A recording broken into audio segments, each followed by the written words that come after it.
പ്രിയ world Malayali council കുടുംബാംഗങ്ങളെ, world Malayali council global cultural forum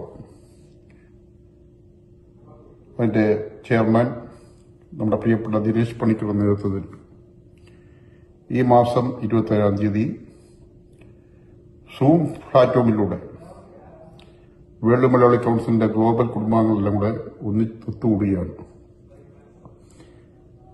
Christmas പുതുവത്സര ആഘോഷവുമായി ബന്ധപ്പെട്ടാണ് നമുക്ക് പാടാമെന്നുള്ള ഒരു സംഗീത പ്രോഗ്രാം, നമ്മളെ കൾച്ചറൽ പ്രോഗ്രാം സംഘടിപ്പിച്ചിരിക്കുന്നത്. നമുക്കറിയാം 2025 നിന്ന് 2026 യാത്രയിൽ നമ്മളെ കുടുംബാംഗങ്ങളെല്ലാം കൂടെ ഒത്തുകൂടുവാനുള്ള ഒരു പ്ലാറ്റ്ഫോം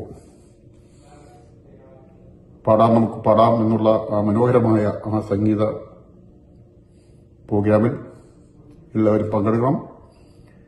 ലോകത്തിന്റെ വിവിധ ഭാഗങ്ങളിലുള്ള 25 ഗായകന്മാർ പങ്കെടുക്കുന്ന ഈ പരിപാടിയിൽ നമ്മുടെ സിനിമാ മേഖലയിൽ നിന്ന് ഒട്ടേറെ സമുന്നതരായ വ്യക്തിത്വങ്ങൾ പങ്കെടുക്കുന്നുണ്ട്. ആ പരിപാടിക്ക് എല്ലാ ആശംസകളും നേരുന്നു. ആ പരിപാടിയിൽ എല്ലാവരും പങ്കെടുക്കണം. നമുക്ക് ക്രിസ്തുമസ് പുതുവത്സരാഘോഷം ഒന്നിച്ച് ഒരു കുടുംബമായി ഒത്തുകൂടി ആഘോഷിക്കാം. Thank you.